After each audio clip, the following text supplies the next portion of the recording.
Let's picture the following scenario. It's Sunday morning, I'm about to eat breakfast. Now, every Sunday morning, I get a bagel. And this Sunday morning, as I take my bagel and I'm about to sit down and eat it, I see that there's a little piece of challah that's left from Shabbos, and I don't want this piece of challah to go to waste. So I decide that with my bagel, I'm going to eat the little piece of challah. Now, I'm about to wash my hands, make hamotzi, and eat the bagel and the challah. But the question is, when I make the bracha of hamotzi, what am I making it on? Am I making it on the bagel, which is a full whole bagel, or am I making it on the little piece of challah that's left over from Shabbos? So, generally speaking, the halacha is that if a person has a prusa, a piece of something, or a person has something which is whole, when it comes to bread, without question, they make the bracha on the item which is whole. So in this case, halachically, I would make the bracha, it would seem, on the item which is whole, meaning the bagel. However, the Saba Mislabodka points out, is brought down by the Machzor Vitri, that because of the fact that this challah came from Shabbos, in this case, I should be making the motzi on the challah, eat the challah, and then eat the bagel.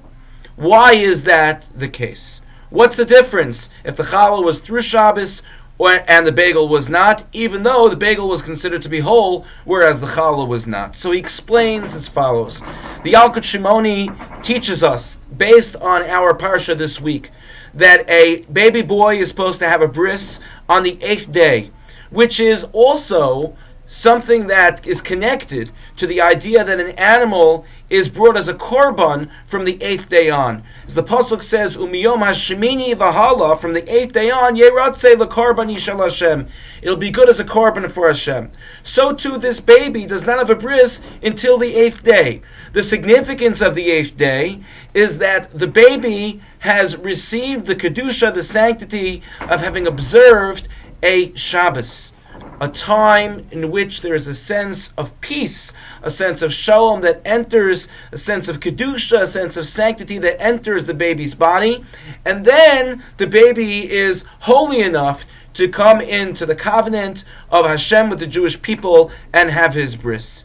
And so because of that, as one of the suggestions, the Yalkut explains that a baby cannot have his bris before the 8th day, because that way, no matter when the baby is born, there will have been a Shabbos that has passed that the baby will experience before going into the bris.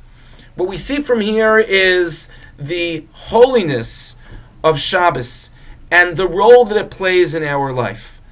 When it comes to eating a bagel versus eating a piece of challah, and making a bracha over the challah, even though we should have making a bracha over the bagel, or whether it comes to saying the Shir Shel Yom every Sunday morning after having just experienced the Shabbos and starting again the count to the Shabbos.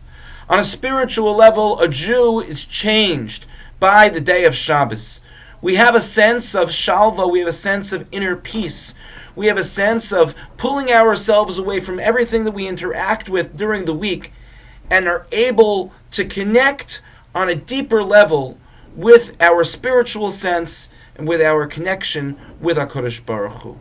Let us make sure that we take Shabbos very seriously from the vantage point of being able to recharge our batteries on a spiritual level and hold in the moment.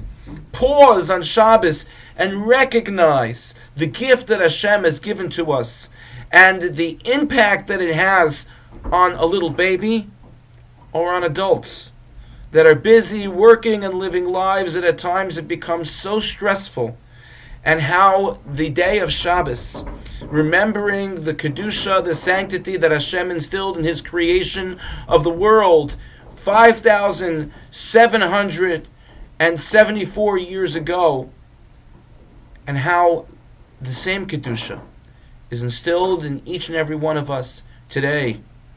Let's enjoy our bagel, but don't forget about the impact of the leftover challah from our Shabbos meals. Thank you for listening, and have a good Shabbos.